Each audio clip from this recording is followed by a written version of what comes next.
Muy bien, hola, pues buenos días a todos. Bienvenidos a este webinar. Hoy es 19 de marzo, perdón, del 2021 y ya son las 11 de la mañana en punto y quisiera darles la más cordial bienvenida a este webinar que tenemos el día de hoy. Con una invitada que tenemos muy especial que ahora les voy a presentar.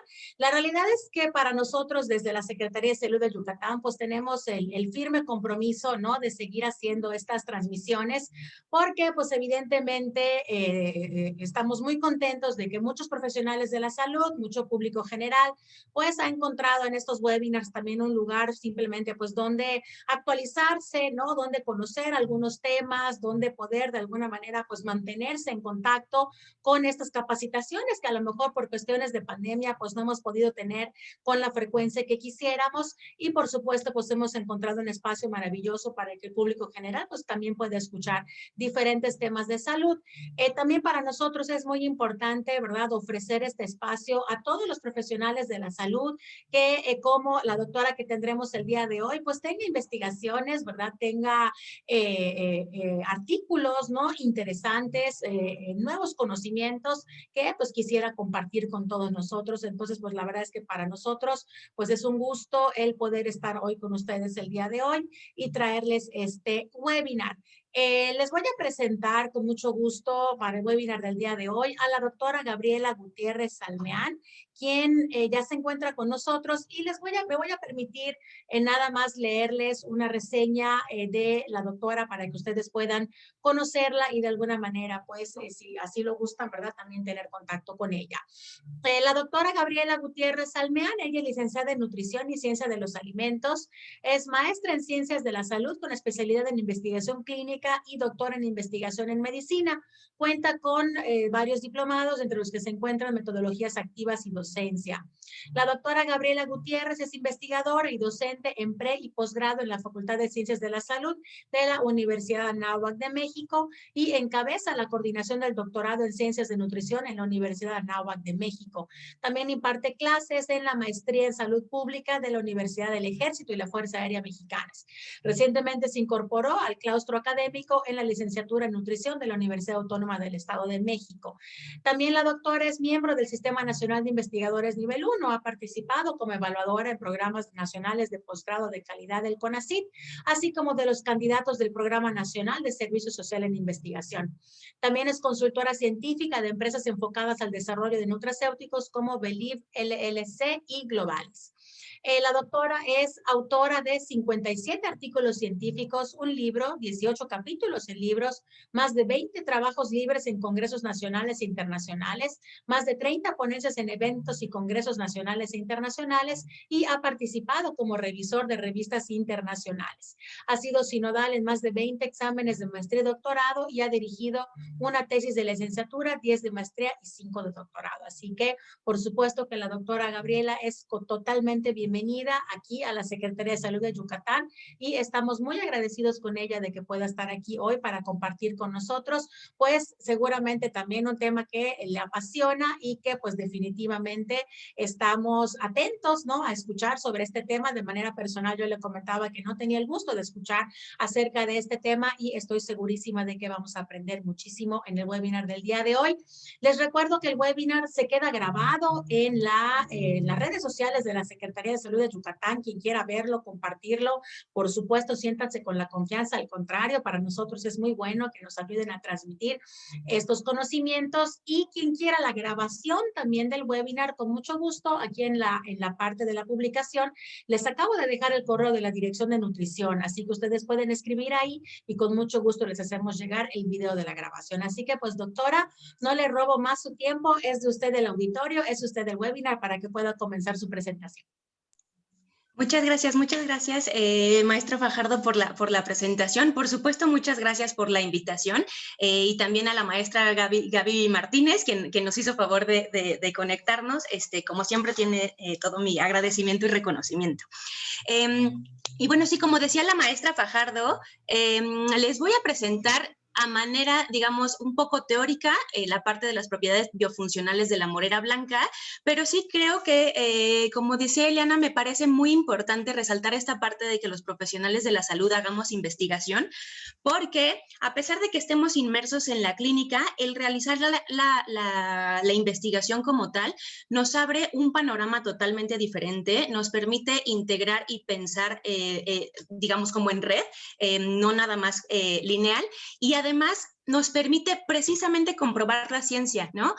Yo les soy honesta, al principio también tampoco conocía mucho de la morera, y o sea, leí los artículos, etcétera, pero no fue hasta que hicimos un estudio que les voy a presentar que realmente comprobé sus capacidades biofuncionales, ¿no? Entonces ahora la verdad es que tengo la certeza de cómo, cuándo, por qué, en quién, cuánto utilizarlo en la práctica clínica, ¿no? Entonces, pues también los invito a acercarse a este proceso de investigación, porque estoy segura que los va a enriquecer muchísimo en su práctica cotidiana. Entonces, bueno, a manera introductoria, vamos a vertir estas propiedades biofuncionales de la morera. Tiene muchas, pero me gustó vertirla hacia el aspecto de diabetes, porque vamos a resaltar una en lo particular que podría ser benéfico para esta patología. Entonces, como seguramente bien saben, la diabetes, etimológicamente, la mayoría de los libros lo refieren como diabetes, que quiere decir sifón, es decir, estos frasquitos de los cuales sale agua, y mellitus se hace referencia a la miel. Entonces, la diabetes se refiere así etimológicamente, haciendo alusión a la poliuria, ¿no? Entonces, con la parte del sifón, estamos abocándonos al exceso de orina que se está produciendo, y pues obviamente tiene un olor dulce, precisamente por la hiperglucemia, que posteriormente se ve manifestada como glucosa en orina.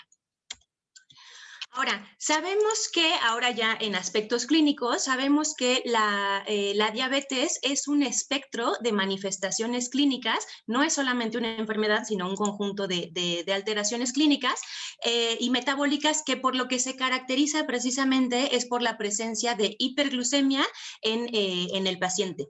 Ahora, esto fisiopatológicamente se debe o al déficit en la producción de insulina, como lo vemos en los pacientes con diabetes 1, y cuando la progresión de la diabetes 2 ya es avanzada, o alteraciones en la cadena de señalización de esta hormona, ¿no? Que es esencialmente lo que sucede. Tenemos un mecanismo previo que puede ser por estrés oxidativo, por inflamación, por lipotoxicidad, que lo que hace es que esta cadena de señalización, recuerden que cuando insulina se une a su receptor, se autofosforila y después actúa como una sinasa, ¿no? Esto quiere decir que va fosforilando ahora a su vez a otras moléculas, dentro de la cual se encuentra el IRS, que es el sustrato, del receptor de insulina 1. Normalmente este sustrato se fosforila en una tirosina. Sin embargo, cuando tengo mecanismos fisiopatológicos subyacentes, como puede ser la inflamación por la obesidad, como puede ser lipotoxicidad por dislipidemias, la fosforilación no se lleva a cabo en una tirosina, sino se lleva a cabo en una serina. Entonces, a pesar de que la proteína se fosforila, ya no lo hacen donde debe, de tal forma que no encaja con el siguiente eslabón en esta cascada de señalización, y en lo que finalmente culmina es en que no tenemos una migración de los GLUTs a la membrana de la célula, y si no tenemos una migración de los GLUT4 a esta membrana celular, pues la glucosa no puede entrar, ¿no? Si no puede entrar la glucosa, lo vemos como una elevación en su concentración en sangre. Ahora, ¿qué nos interesa también de esto? Que normalmente vemos a la diabetes como un problema, digamos, a nivel pancreático, pero en realidad la diabetes empieza como una alteración a nivel periférico, ¿no? Esencialmente a nivel de músculo y a nivel de tejido adiposo, precisamente por esta alteración en la señalización de insulina que veíamos.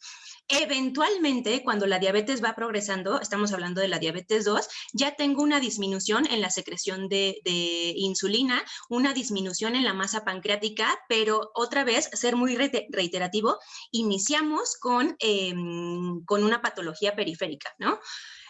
Ahora, también, y esto también lo hace la investigación, hay que pensar que si el problema esencial está en la señalización de insulina, pues no nada más voy a tener como resultado la hiperglucemia, ¿no? O sea, porque la parte de los GLUTs es solo una partecita de la señalización de insulina.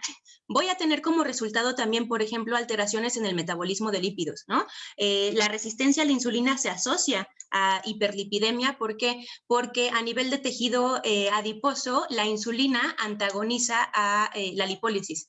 Entonces, si insulina no está sirviendo, no tengo antagonismo de lipólisis, entonces están constantemente rompiendo los lípidos de manera que pueden utilizarse para la construcción de triglicéridos, ¿no?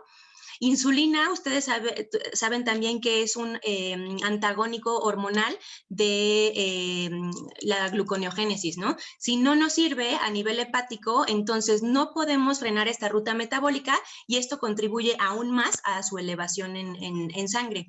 Y pues si no nos sirve insulina, vamos a tener un efecto incretina alterado. Entonces esto también va a traer como complicaciones y se vuelve un círculo vicioso en el cual constantemente estamos retroalimentando que haya más y más y más hiperglucemia. ¿Cuál es el problema precisamente de esta hiperglucemia? Como vamos a ver posteriormente, que la glucosa en exceso, entre otras cosas, se vuelve una molécula oxidante. Entonces, el estado hiperglucémico consistente eventualmente se va a asociar a las complicaciones de la diabetes, ¿no? Que como bien sabemos, se clasifican a grandes rasgos en micro y macrovasculares. Como macrovasculares tenemos a la insuficiencia arterial periférica, enfermedades cerebrovasculares, enfermedades cardiovasculares, y como las microvasculares, tenemos tanto a la neuropatía como a la retinopatía como a la nefropatía. Entonces, ¿qué me gustaría que se llevaran de todo este mecanismo fisiopatológico?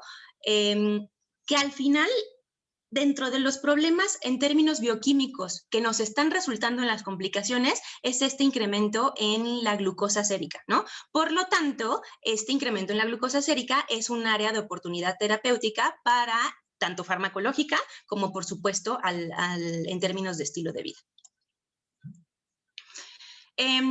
¿Cuáles son las guías para el tratamiento de la diabetes? Estas son las guías de este año. En esto se resalta que el tratamiento, el manejo en términos de comportamiento alimentario y pues por supuesto los aspectos psicológicos son una base fundamental para que el paciente, junto con su profesional de la salud, alcance las metas terapéuticas adecuadas, ¿no? Recuerden que las metas terapéuticas, lo vamos a mencionar posteriormente, pero las metas terapéuticas están enfocadas a que la diabetes no progrese y a disminuir la probabilidad de las complicaciones. Varios estudios, de hecho, y como ustedes bien lo sabrán en la práctica profesional, refieren que para el paciente, de hecho, lo más desafiante en términos de autocuidado es precisamente la parte alimentaria. O sea, no es el aspecto farmacológico, sino la parte alimentaria, ¿no? ¿Y cuáles son los objetivos o cuáles son más bien las ventajas de tener a un nutriólogo inserto en este cuidado de la diabetes? Se ha documentado que el tratamiento nutriológico, es decir, el tratamiento en cuanto a dieta por un profesional de la salud capacitado específicamente para esto, se ve reflejado en alrededor de 1 hasta 2% de la disminución de la hemoglobina glicada. ¿Y por qué es importante esto? Pues porque esto nos habla de control metabólico, ¿no? No nada más en la glucosa en ayuno, sino nos habla que tenemos un buen control metabólico a lo largo de todo el día.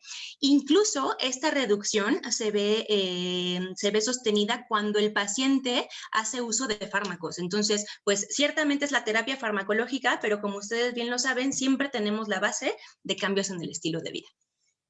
¿Cuáles son las metas que propone la ADA como terapéuticas para el paciente con diabetes? La pérdida de peso, que aquí se los pongo como asterisco, porque es una pérdida de peso relativa e individualizada para cada uno de los pacientes. Si bien la mayoría de los pacientes con diabetes también son personas que viven con obesidad, no es el caso de todos, ¿no? Y recuerden, pues no tengo que ni decírselos, no es nada más el peso, sino lo que buscamos verdaderamente en la práctica nutriológica es el cambio en la composición corporal, ¿no? A esto nos referimos con disminución en el tejido adiposo y, por supuesto, un incremento en el tejido magro. Se ha visto que molecularmente el comportamiento es similar cuando tengo un exceso de grasa que cuando tengo poco músculo. Entonces, en realidad nos interesa tener adecuados los dos, ¿no? Como segunda meta, tenemos el control glucémico individualizado. ¿A qué nos referimos con esto? Que pues probablemente no vayamos a alcanzar una meta terapéutica de 100 en ayuno, ¿no? Pero sí podemos más bien abocarnos a una meta terapéutica en términos de reducción de la hemoglobina glicada, como mencionábamos anteriormente. Y una vez o de la mano con el control glucémico individualizado, pues también se normalizan otros factores de riesgo cardiometabólico, como podría ser la presión arterial, como aspectos de dislipidemia, etcétera. Y como les decía, el objetivo es evitar la progresión de la patología y sus complicaciones. Ahora, esto lo podemos lograr, por supuesto, con cambios en el estilo de vida, es decir, dieta y ejercicio, ¿no? Normalmente nos vamos simplemente al manejo de kilocalorías, al manejo de macros, al manejo a lo mejor de algunos micros, pero en términos de investigación hemos visto que resulta muy útil coadyuvar. ¿Esto qué quiere decir? Que no es que vaya a quitar la dieta, por supuesto no es que vaya a quitar el fármaco, sino que voy a agregar otro elemento al tratamiento integral, digamos, que me va a ayudar a potenciar los efectos de las demás intervenciones. Y esta coadyuvancia puede ser a través de los compuestos bioactivos. Como seguramente sabrán, existen diferentes términos. El primer término que me gustaría revisar es el de los alimentos funcionales.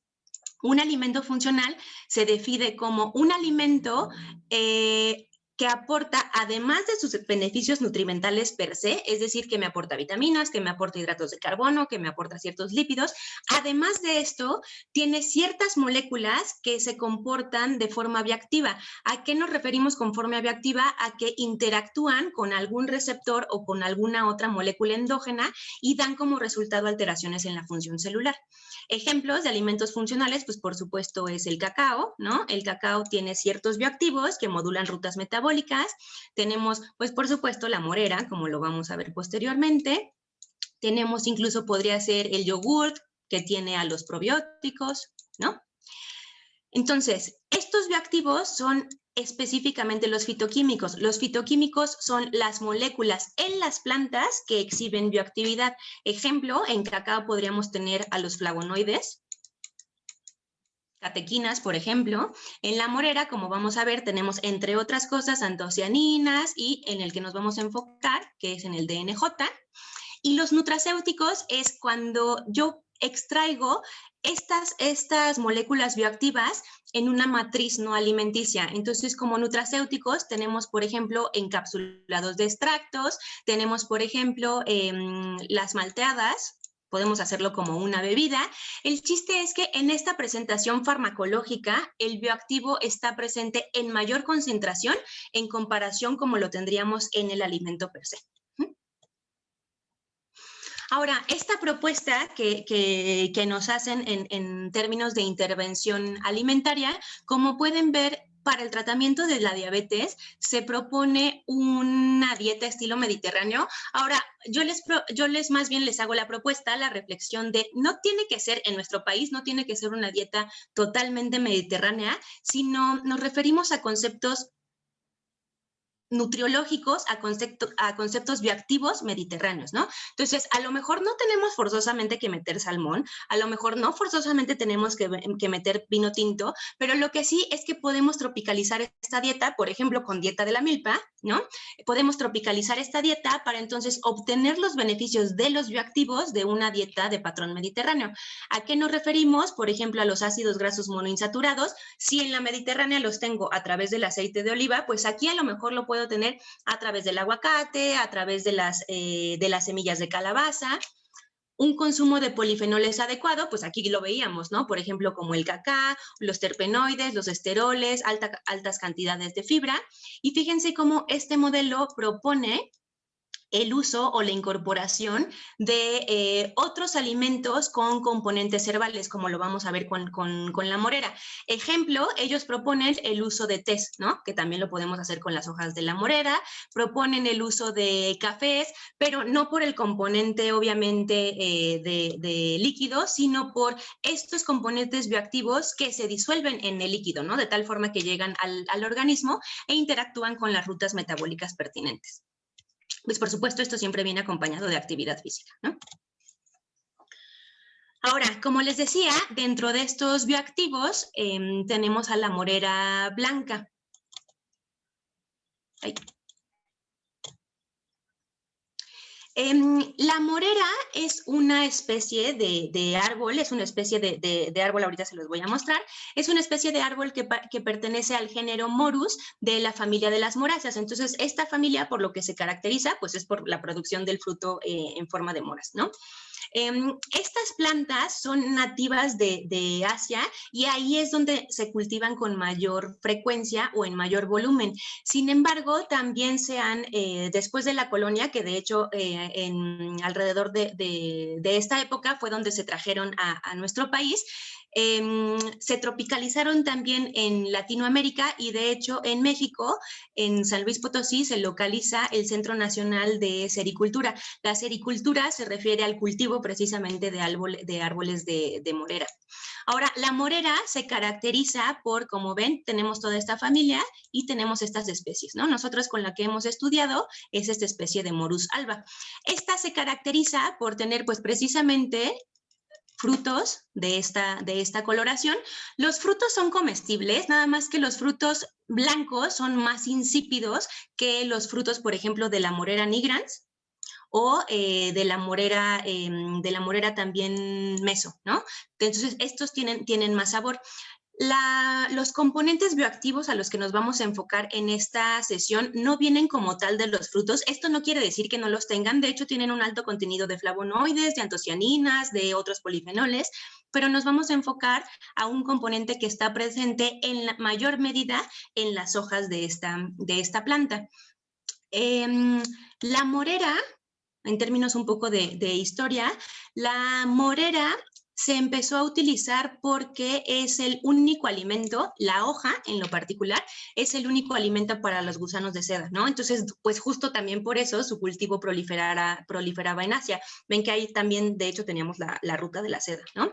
Cuando se tropicaliza en nuestro país, también se hace una industria de esto. Aquí podemos ver a la persona sacando seda de estas árboles, pero pues como les decía, como se utiliza la hoja, pueden hacerse algunas infusiones. La planta también se utiliza en términos ornamentales y bueno, esto es el fruto.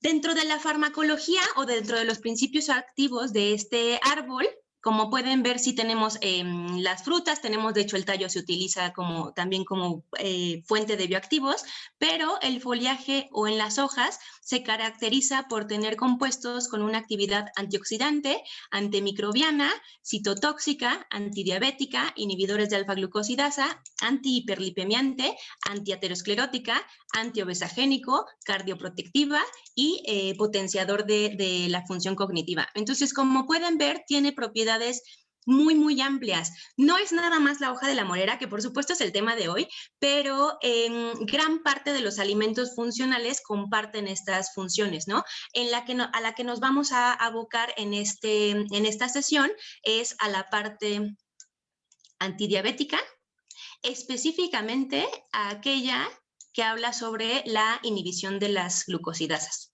Entonces, ¿por qué la morera tiene estas propiedades? Porque como hace ratito platicábamos, tiene diversos componentes bioactivos, dentro de los cuales se encuentran los fenoles, las antocianinas, polisacáridos, flavonoides y alcaloides.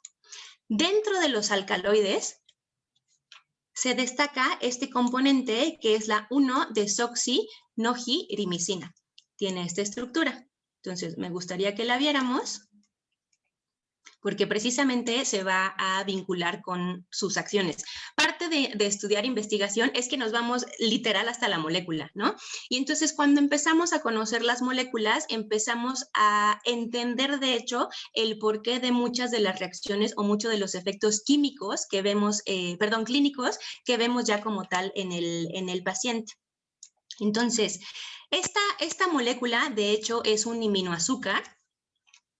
¿Qué es un aminoazúcar? Es un hidrato de carbono, de hecho, es un azúcar en el cual en vez de un átomo de oxígeno, se le reemplazó con un átomo de nitrógeno.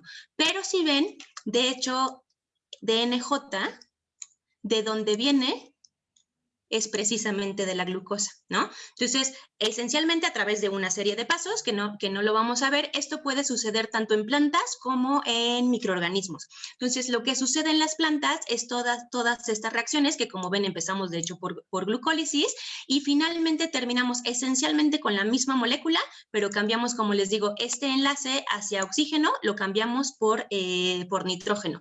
Entonces, el hecho de que las moléculas se parezcan quiere decir que pueden encajar en el mismo lugar. A lo mejor no les queda igual, pues es como cuando jugamos a las sillas, ¿no? El hecho de que todos seamos personas quiere decir que todos nos podemos sentar en una silla. A lo mejor no a todos nos va a acomodar igual esta silla, pero todos podemos ocupar este espacio.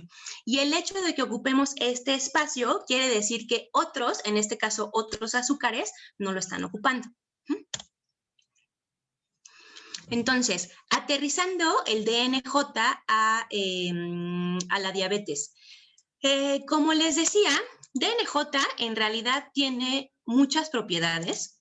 Por ejemplo, podemos ver que DNJ actúa sobre la beta-oxidación. Entonces, si incrementa beta-oxidación, va a disminuir la hiperlipemia e independientemente de que estoy disminuyendo la dislipidemia en mi paciente, voy a disminuir la lipotoxicidad. Y si disminuyo lipotoxicidad, entonces voy a tener una señalización adecuada de insulina, no voy a tener, por lo tanto, resistencia a la insulina y entonces no voy a tener hiperglucemia, ¿no?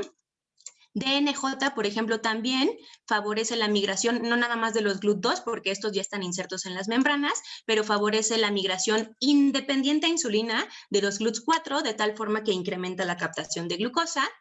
DNJ activa a AMPK, como bien saben, AMPK es un regulador metabólico maestro, entonces potencia la oxidación tanto de lípidos como de hidratos de carbono.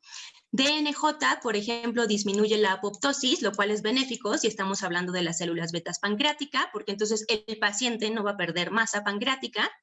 DNJ disminuye gluconeogénesis, entonces no vamos a tener exportación del hígado a tejidos, a circulación de la glucosa. Y DNJ, como les decía, tiene un papel en la absorción de glucosa que vamos a ver ahorita.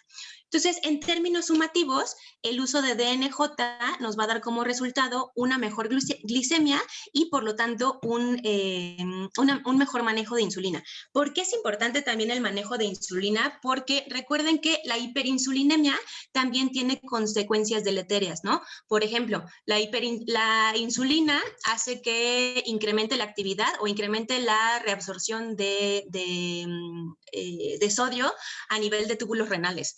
Entonces, si incrementa la absorción de sodio, va a incrementar la bulimia y esto va a incrementar la presión arterial del paciente, ¿no? Entonces, el hecho de que yo baje insulina quiere decir que tampoco voy a subir la presión arterial adicional al beneficio del metabolismo de hidratos de carbono que vamos a tener. Entonces, DNJ, ¿cómo es que incide en la absorción de glucosa y por lo tanto tiene un efecto antidiabetogénico o de control glucémico? Como pueden ver, como bien recordarán, cuando tengo carbohidratos, en la luz del tubo digestivo llevo a cabo un proceso de digestión, nos quedan disacáridos y los disacáridos pueden ser digeridos posteriormente por las alfa-glucosidasas, ¿no? Entonces, las alfa-glucosidasas lo que hacen es romper estos enlaces alfa-glucosídicos, me quedan como monosacáridos solitos y como pueden ver como monosacáridos ya tengo una absorción, cada uno por su transportador, pero el chiste es que si ya los tengo sueltos, ya se pueden absorber. ¿Qué pasa cuando yo doy DNJ?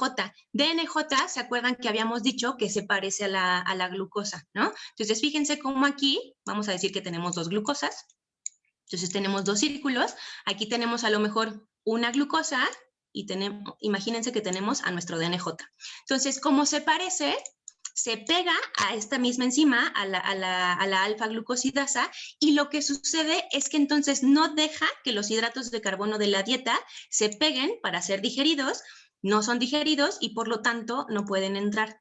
Si no pueden entrar, esto se refleja en que ya no tengo un incremento en la concentración de glucosa sérica, ¿no? Y estos hidratos de carbono se van a desechar a través de las heces, es decir, nunca entraron en realidad al organismo. Entonces, hablando de un metaanálisis, ¿cómo es que DNJ o los extractos de la morera blanca impactan en la glucosa postprandial. Como aquí pueden ver, los resultados es que sí hay una reducción significativa en la glucosa postprandial. No tenemos efectos adversos. ¿Por qué es importante que no tengamos efectos adversos? Porque los fármacos como la carbosa, por ejemplo, que también tienen este mismo principio farmacológico o este mismo principio metabólico, sí tienen efectos adversos. De hecho, el efecto adverso más común, pues obviamente es flatulencia, distensión abdominal. ¿Por qué? Pues porque estamos dejando que la glucosa no se absorba, por lo tanto va a llegar al colon y va a ser fermentada, ¿no? Sin embargo, este metaanálisis concluye que hay evidencia, pero bueno, nos falta algo para poder hacer afirmaciones certeras, ¿no? Entonces, bueno, pues nos lo tomamos muy en serio y decidimos hacer un estudio, pues particularmente porque sí, o sea, queríamos probar los efectos de esta planta y además es importante que queríamos evaluarlo en pacientes mexicanos, porque como bien saben, el componente genético tiene muchísimo que ver en términos de metabolismo, ¿no? Entonces, lo que hicimos fue este estudio que les voy a presentar. De hecho, lo vamos a presentar este fin de semana en Aspen, en el Congreso de la Sociedad Americana de Nutrición Enteral y Parenteral. Y entonces hicimos un ensayo clínico cruzado y les comparto esto porque es muy difícil hacer ensayos clínicos cruzados. Seguramente ustedes tienen pacientes, es súper difícil de retener a los pacientes y este ensayo clínico cruzado fue un cruzado no doble sino triple. Entonces la verdad es que tiene mucho valor científico. Ahorita lo van a ver incluso en las desviaciones estándar, ¿no? ¿En qué consistió este ensayo clínico? Dividimos a nuestra muestra, ahorita les enseño cómo la conformamos. Dividimos a nuestra muestra en 3 clústeres, ¿no? El primer clúster consumió la comida. ¿A qué le llamamos comida? 1, a un polvo de hojas de morera, al cual le cuantificamos el DNJ y tenía 1.8 miligramos de DNJ. Polvo número 2 con 17 miligramos de DNJ. ¿Por qué? Porque también queríamos probar la dosis efectiva de este nutracéutico y pues obviamente el grupo control, ¿no? Estos 3 grupos, la diferencia fue en que cada semana probaron una comida, ¿no? Entonces, al grupo A primero consumió las hojas de té, el polvo de té con esta dosificación. La siguiente semana fueron el grupo control y la siguiente semana consumieron las hojas de té que tenían esta dosificación. Y lo mismo con los otros 2 clústeres. ¿A qué pacientes invitamos? A hombres y mujeres de la adultez joven a la adultez tardía, no adultos mayores, pues porque los adultos mayores de entrada tienen una alteración en el metabolismo de la glucosa, que fueran pacientes sanos en un diagnóstico de diabetes y que firmaran el consentimiento informado, ¿no? No metimos o no incluimos a pacientes que acostumbraban consumir morera o algunos otros suplementos, pacientes ya con un diagnóstico de diabetes, de enfermedades crónico-degenerativas como hepáticas, renales, cardíacas, etcétera, que estuvieran obviamente con embarazo o lactancia o que tuvieran los ritmos circadianos alterados, porque, como bien saben, la secreción de insulina obedece a ritmos circadianos y a crononutrición. Entonces, conformamos una muestra de 60 pacientes, mitad hombres y mitad mujeres, y cada uno de estos, 10 pacientes hombres de 20 a 30 años, 10 de 31 a 40, 10 de 41 a 50 y lo mismo en mujeres. Entonces, ¿qué validez tiene este estudio? Que todos los adultos fueron pareados por sexo y fueron pareados por edad. Y el estudio entonces consistió en hacer una prueba de tolerancia a la sacarosa. ¿Por qué a la sacarosa? Pues porque precisamente lo que inhibimos es la digestión de hidratos de carbono, ¿no? Y si les damos glucosa, pues no vamos a tener realmente una acción porque la glucosa ya está como monómero. Entonces, la prueba consistió en que los pacientes se ponían un medidor de glucosa, de estos que duran 2 semanas, y para no tener que picarse tantas veces, y medimos la glucosa en tiempo basal, en ayuno, a los 30 minutos, a los 60 minutos y a las 2 horas. 30 a 60 minutos a partir de que la prueba consistió en que los pacientes los 3 días consumían 50 gramos de sacarosa, 50 gramos de azúcar, es decir, 3 cucharadas de azúcar. Y esto es importante porque equivale a 45 gramos, es decir, 3 equivalentes de hidratos de carbono. Entonces, es importante si lo están considerando para una aplicación posible en pacientes con diabetes. Entonces, el día control solamente consumieron el azúcar, y los días de prueba, lo que teníamos como prueba 1 y prueba 2, consumían el DNJ, recuerden 1.8 miligramos o 17 miligramos, y veíamos concentraciones en sangre. ¿Qué resultados obtuvimos? Como pueden ver, la gráfica roja es el día control. Entonces, pues por supuesto tenemos una elevación en la glucosa, ¿no? Aquí estamos en ayuno, consumen la sacarosa, 30 minutos después se les eleva la glucosa en sangre y esta va bajando. Vean cómo es una gráfica muy bonita porque además recuerden que son pacientes sanos, ¿no? Entonces tienen un comportamiento metabólico adecuado. Y lo que es sumamente relevante es que cuando consumieron las hojas de morera, en ningún caso, como ven, se vio una elevación de la glucosa, ¿no? Entonces tenemos un efecto muy puro, es decir, virtualmente no hubo nada de absorción de hidratos de carbono. Entonces, esto está muy bien en un paciente sano, ¿no? Pero está por ejemplo, un paciente sano en términos de prevención de riesgo para desarrollar diabetes eventualmente, pero esto va a ser muy benéfico en un paciente con diabetes porque le estoy evitando los picos hiperglucémicos postprandiales, como vamos a ver a continuación. Cuando hacemos un análisis de área bajo la curva, vean cómo en las hojas de morera no tenemos picos, y en el control tenemos obviamente un pico, que es este de acá atrás. El pico se presenta a los 30 minutos y pues obviamente es estadísticamente significativo, ¿no? O sea, cualquier pico que haya contra cero va a haber una diferencia estadísticamente significativa. ¿Qué otra cosa es importante? Que hicimos un análisis para discriminar si el efecto era diferente entre hombres y mujeres. Como pueden ver, tenemos mismo efecto y mismo efecto en el grupo control. También hicimos un estudio para ver si era diferente por edad y tenemos el mismo efecto con las hojas de morera y el mismo efecto en el grupo control. Y por último, hicimos un análisis del tamaño del efecto y obtuvimos una D de Cohen de 0.8. 0.8, como ustedes saben, quiere decir que este efecto es clínicamente muy relevante, es decir, que sí se van a alcanzar beneficios epidemiológicos importantes en lo posterior. Entonces, ¿cuáles fueron las conclusiones? Que la hoja de morera a través del DNJ sí disminuye o atenúa significativamente la glucemia postprandial, tanto a los 30 como a los 60 minutos, y no existe diferencias entre la dosificación alta o la dosificación baja, ¿no? No tuvimos diferencias ni por edad ni por sexo, y estos picos hiperglucémicos finalmente se van a traducir en riesgo cardiometabólico disminuido. Y dentro de las cosas más importantes es que a pesar que no tuvimos una virtual absorción de nada de hidratos de carbono, no se reportaron efectos adversos, ni agudos, ni durante el periodo de lavado que tuvimos entre cada una de las curvas. Y pues bueno, entonces dirán, pues todo esto como para qué, ¿o qué? Es importante la glucemia postprandial en la diabetes.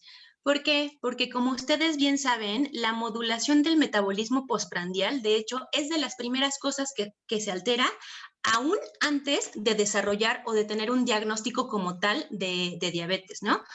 Como pueden ver en esta gráfica, el paciente, después de una curva de tolerancia a la glucosa, el paciente normal empieza a secretar insulina y por lo tanto atenúa su glucemia, pero vean qué pasa en todos los pacientes que tienen un diagnóstico reciente de diabetes. Las curvas, para empezar, están desplazadas, es decir, se tardan más en secretar insulina, y si se tardan más en secretar insulina, pues la glucosa va a estar más elevada en sangre, ¿no? Y una vez que secretan insulina, como pueden ver, esta no baja tanto. ¿Y por qué no baja tanto? Pues porque siguen teniendo el estímulo persistente de la hiperglucemia. Entonces, lo que se ha visto en la ciencia es que la glucemia postprandial, pues por supuesto se asocia a la hemoglobina glicada. Entonces, si controlo hiperglucemias postprandiales, voy a tener incidencia en la hemoglobina glicada de tal forma que esto se traduce a mejoramiento en lo metabólico general, ¿no? Y sabemos también que la hiperglucemia postprandial es un factor de riesgo independiente. ¿Qué quiere decir independiente? Que es aparte de hemoglobina, aparte de obesidad, aparte de los fármacos, es un factor de riesgo independiente para las complicaciones diabéticas. ¿Por qué es un factor de riesgo independiente? No me voy a detener mucho en esto, porque, pues como ustedes pueden ver, la hiperglucemia me da como resultado, por ejemplo, glicación, ¿no? Productos avanzados de la glicación. Y esto se va a manifestar a nivel endotelial. Si se manifiesta a nivel endotelial, pues vamos a tener complicaciones macro y microvasculares, ¿no? Por ejemplo, aquí estamos hablando de la aterogénesis, entonces estamos hablando de complicaciones cardiovasculares. La hiperglucemia incrementa el estrés oxidativo, por ejemplo, los radicales superóxido. La hiperglucemia merma la función de la sintasa endotelial de óxido nítrico, entonces el paciente no puede vasodilatar tanto, entonces nos vamos a las complicaciones macrovasculares. Si nos vamos por la parte neuro, que era la parte de complicaciones microvasculares, podemos ver que también la hiperglucemia nos da aquí como resultado nuevamente estrés oxidativo, nos da como resultado rutas metabólicas en las que como no se señaliza insulina, no se señaliza hacia GLUTs, por ejemplo, sí activan rutas inflamatorias como la de la proteína sinasa C, o se activan las rutas de los polioles, ¿no? Los polioles, fíjense en lo que culminan en la depleción de antioxidantes. Entonces, esto se va a vincular con estrés oxidativo y pues obviamente vamos a tener todas las manifestaciones clínicas. Ejemplo aquí, neuropatía diabética, ¿no? Hablando de otra de las complicaciones, enfermedad renal, pues tenemos nuevamente que la hiperglucemia me da especies reactivas avanzadas de la glicación, me da estrés nitrosante, me da PKC, y todo esto se va a traducir en daño en la nefrona, de tal forma que va a contribuir al desarrollo de insuficiencia renal. Y por último, vean cómo también contribuye a la retinopatía, y todo nuevamente está dado a partir de la hiperglucemia. Y ojo, la hiperglucemia esencialmente está modulando oxidación. ¿Se acuerdan que al principio les decía que la glucosa en exceso actuaba como un prooxidante, ¿no?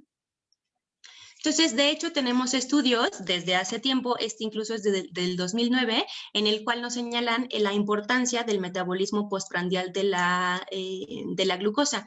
Y estas investigaciones han dado como resultado que incluso terapias farmacológicas se enfoquen a tratar este metabolismo postprandial.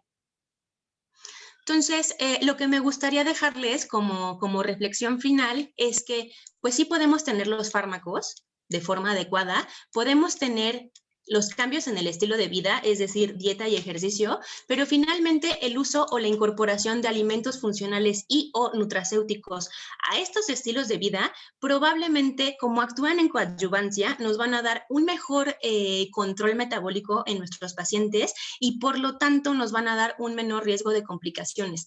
Hay que tener en consideración que también esto muchas veces es difícil de visualizar, no nada más para el paciente, sino para los profesionales de la salud, porque esta inversión en la salud que estamos haciendo nunca se va a ver, o sea, nunca se va a ver, sino hasta que al paciente no le dé nefropatía o hasta que el paciente no desarrolle retinopatía. Entonces, usualmente los pacientes no alcanzan a percibir estos, digamos, ahorros en salud, ¿no? O estos beneficios en salud. Entonces, también es nuestra labor hacerlos conscientes de ello, convencerlos y, bueno, finalmente la incorporación de los alimentos funcionales pues va a ser mucho más barata y mucho más productiva porque como ven el panorama metabólico es muy amplio que eventualmente el tratamiento de las complicaciones, ¿no?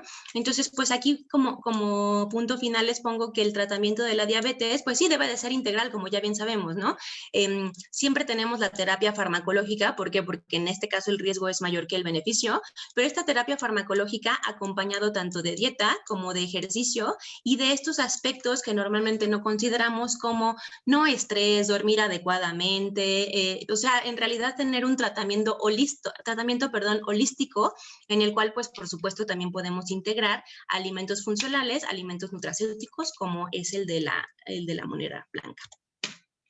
Les agradezco muchísimo su atención y espero que les haya gustado esta sesión. Muchas gracias. Muchísimas gracias a la doctora Gaby. Igual yo apunté en un montón de datos que se me hacen sumamente interesantes recalcarlos. La verdad es que, bueno, siempre a mí me ha gustado mucho escuchar estos temas de nutracéutica y de alimentos funcionales, porque la realidad es que al final del día todo está ahí, o sea, todo está en la naturaleza, ¿no? Desgraciadamente como estilo de vida, ¿no? De llenarnos de alimentos o de productos ultraprocesados que ha empujado, ¿no? El que estemos consumiendo alimentos naturales y que busquemos alimentos naturales, pues también nos termina alejando de los alimentos funcionales, de los nutracéuticos y de las propiedades activas que tienen los alimentos, las frutas y las verduras y las hojas.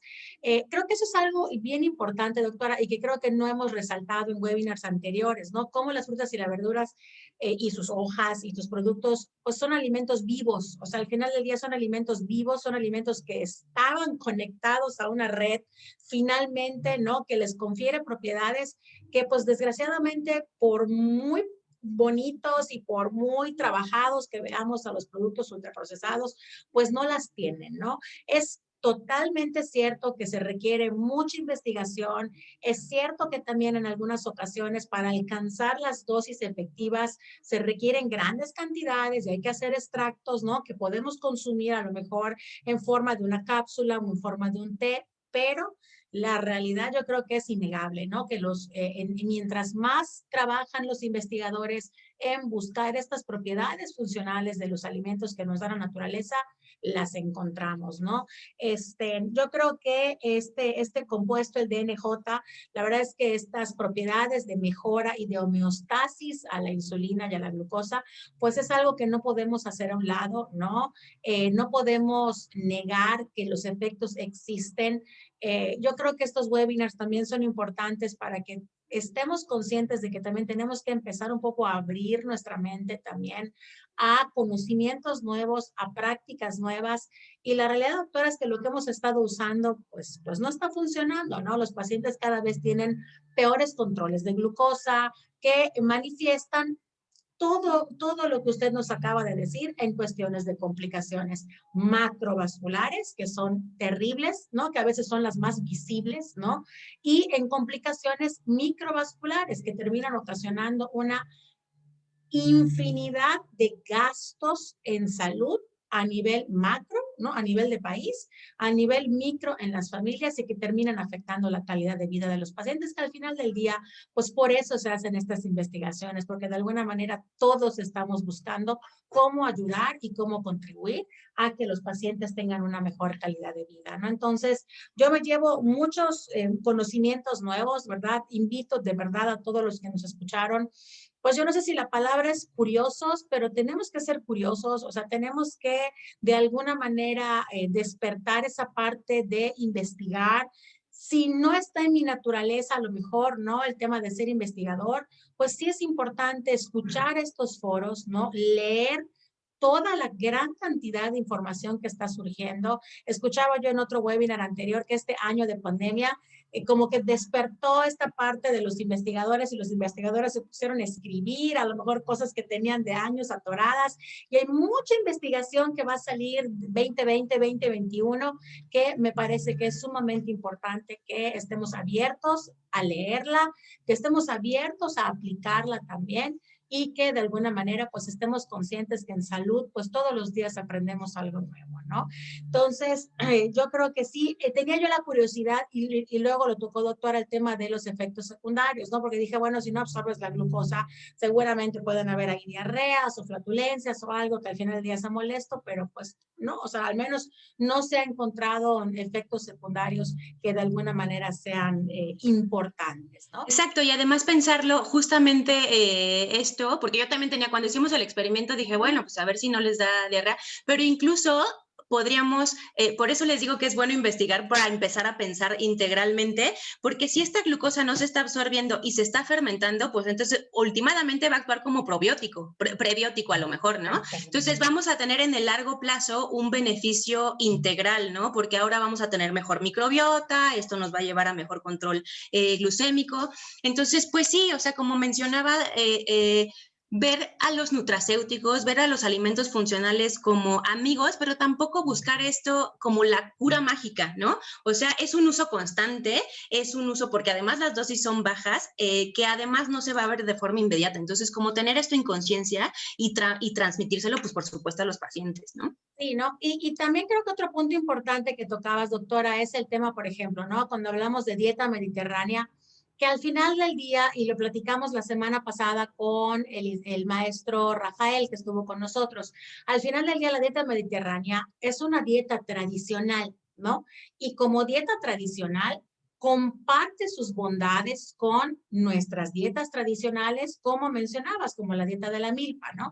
De que al final del día dieta mediterránea o dieta de la milpa componen o tienen este eje común, ¿no? Que es estar llenas de componentes bioactivos, ¿no? De componentes herbales y como te decía hace un ratito, ¿no? Al final del día se convierten en dietas vivas, ¿no? Que están llenas de productos que a lo mejor nos va a tomar todavía mucho tiempo descubrir o investigar qué es lo que hacen, pero también es cierto lo que comenta la doctora, la constancia es importante, o sea, de nada nos sirve consumir fruta o verdura o estas hojas o estos tés naturales un día, ¿no? Esto es un tema de constancia y la paga, ¿no? Pues se ve a través de los años. A lo mejor Correcto. me voy a dar cuenta que a lo mejor no lo sé, por ejemplo, una servidora, ¿no? Yo vengo de una familia con un altísimo componente de enfermedades cardiovasculares, diabetes, hipertensión.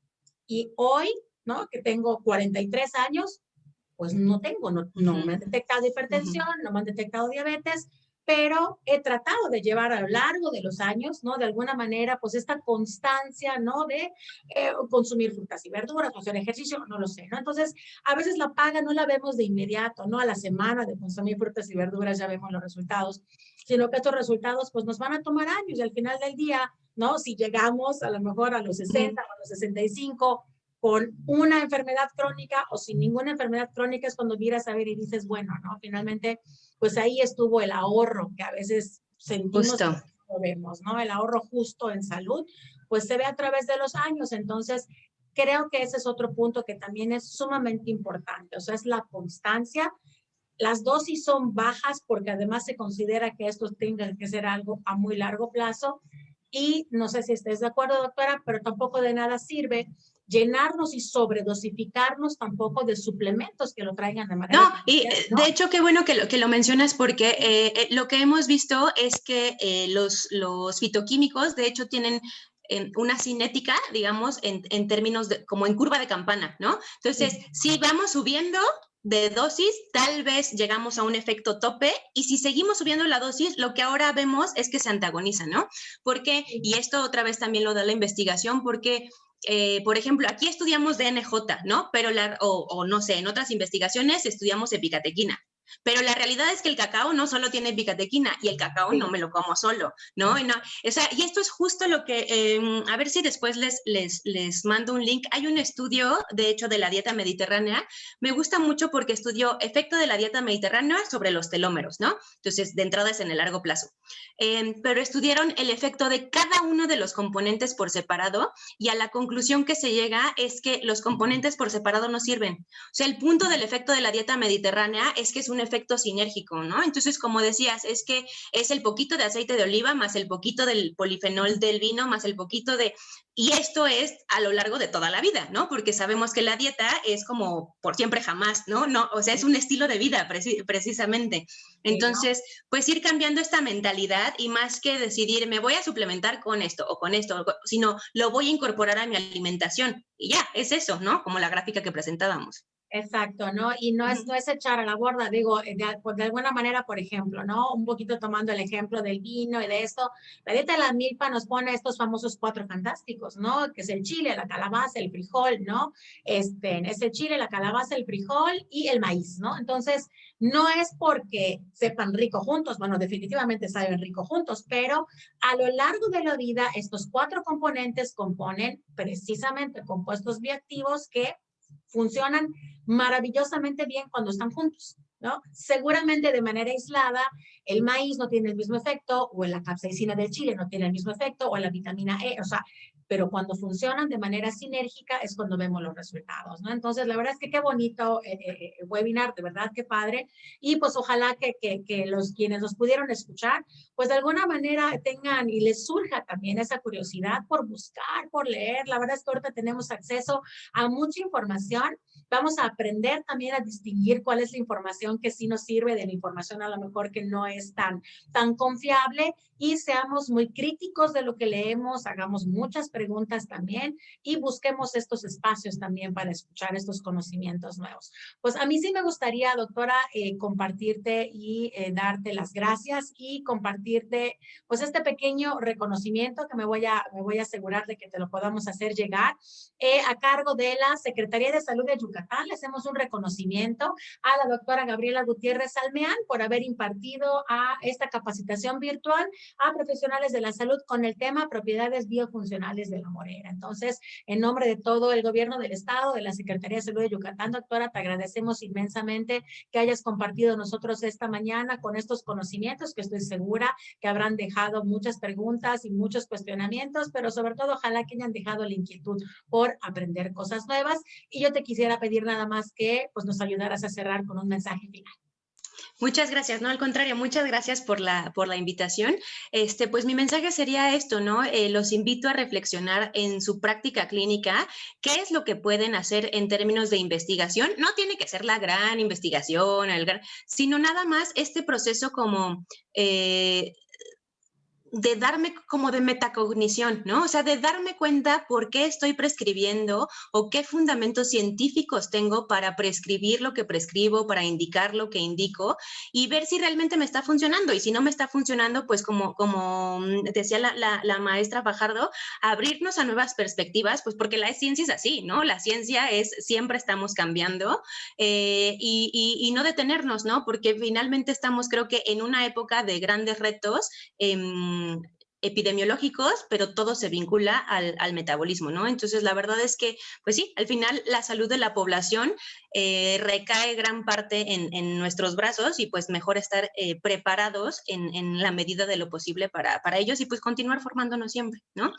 Muchas Pues, gracias al por la contrario, invitación. no, al contrario, yo creo que más que nunca hoy tenemos una responsabilidad, ¿no? Digo, Uh -huh. todos, en este gran reto en salud, que yo nunca jamás me imaginé estar viva para verlo, ¿no? En esta pandemia que nos está tocando, pues nos impone todavía una responsabilidad, ¿no? Mucho más grande a quienes estamos en todas las áreas, pero bueno, desde luego los que estamos en el área de la salud, tenemos un enorme reto, una enorme responsabilidad y pues no debemos de escatimar de verdad ningún esfuerzo, por muy pequeño que parezca, para pues leer, aprender, capacitarnos, empoderarnos con conocimiento, que creo que es la mejor manera de poder atender mejor a nuestros pacientes y pues poner nuestro granito de arena desde absolutamente cualquier lugar en donde estemos para pues también compartir y transmitir lo que aprendemos, porque creo que esa es otra cosa que también es muy importante y la verdad es que yo estoy muy agradecida que durante todo este año hemos tenido a mucha gente, así como usted, doctora, que ha sido muy generosa también para compartir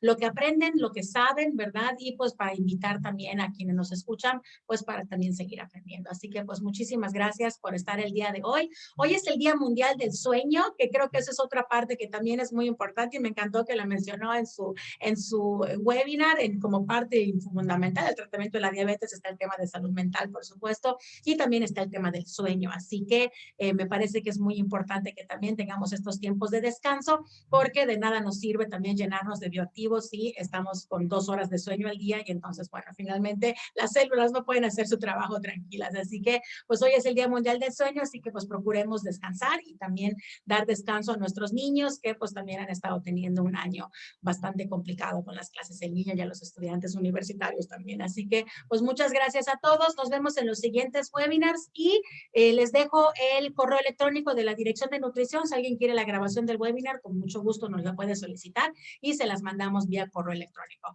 Pues muchas gracias, doctora, que tenga un excelente fin de semana y pues nos vemos todos en el siguiente webinar de la Secretaría de Salud de Yucatán. Muchas gracias, buen día y buen fin. Hasta luego, gracias.